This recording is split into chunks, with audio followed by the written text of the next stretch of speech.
There is one game we all play, and that game is called real life. Not everyone is good at it, but some of us are. Real life is an open world game with endless possibilities. And after all, only the uncultured spend their day-to-day life in just one country. So join me in my life of leisure as I explore the best games for the handheld around the world.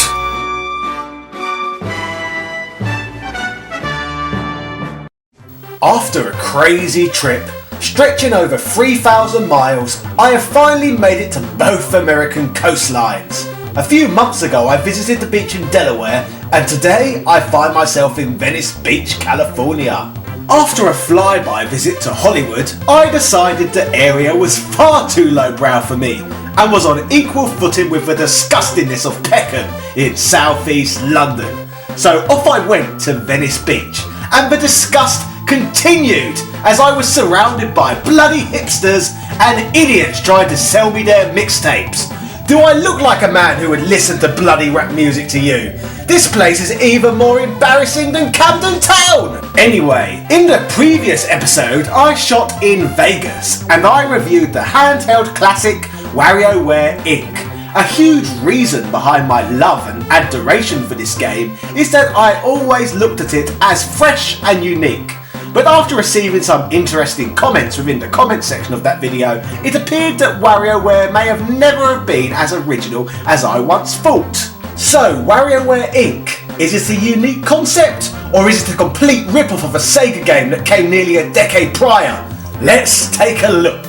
This interesting story starts with Bonanza Brothers, a game released on a number of platforms and most notably the Megadrive. The Bonanza Brothers game is a shooter platform game where you take control of characters who are modelled after the Blues Brothers. Personally, this is a game I have played before but never really enjoyed it, but it is a future spin-off game to this series in which spawned a slew of sequels in which I am going to be talking about today. The game I am speaking of is named Puzzle and Action Tant, which was released in the arcade on the Megadrive, and to go along with the theme of this show, for bloody Game Gear.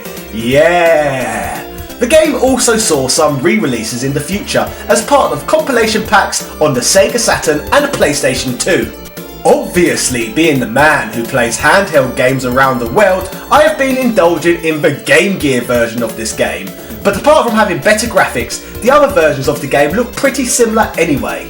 Tant R, developed and published by Sega, was released at first exclusively in Japan across multiple platforms throughout 1993 and 1994. The Bonanza Brothers are back and feature as protagonists and are currently working as detectives. A prison escapee is chased and his henchmen interfere. In order to catch the prisoner and to defeat the henchmen, the player must beat a series of timed minigames. Now, this is the part of the game in which you will see WarioWare took many influences. The game consists of 4 main stages. In order to complete these stages, you need to compete in a number of micro games in order to move forward. Like in WarioWare, these games are varied. Just before you begin each of these games, you spin a roulette-like wheel and press the A button in order to stop the wheel and select a game.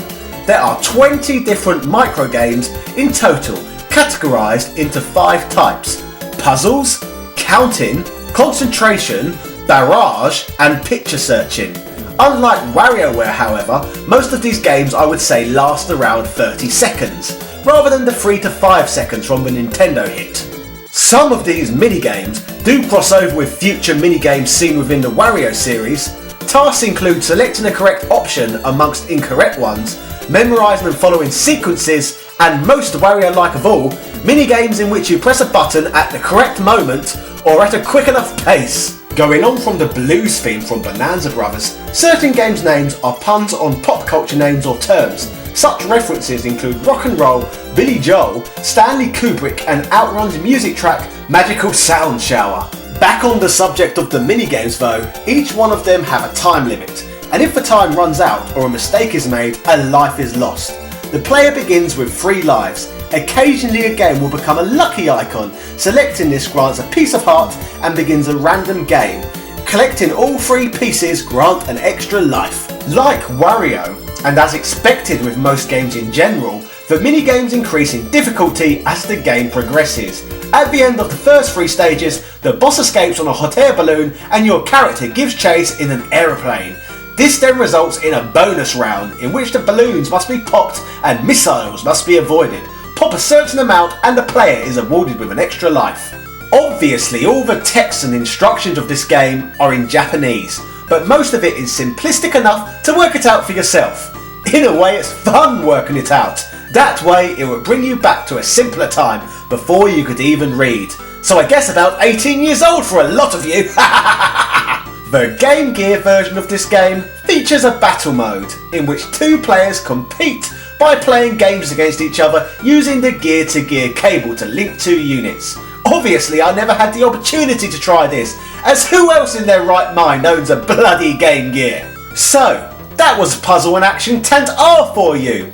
Is WarioWare a complete rip-off of this game?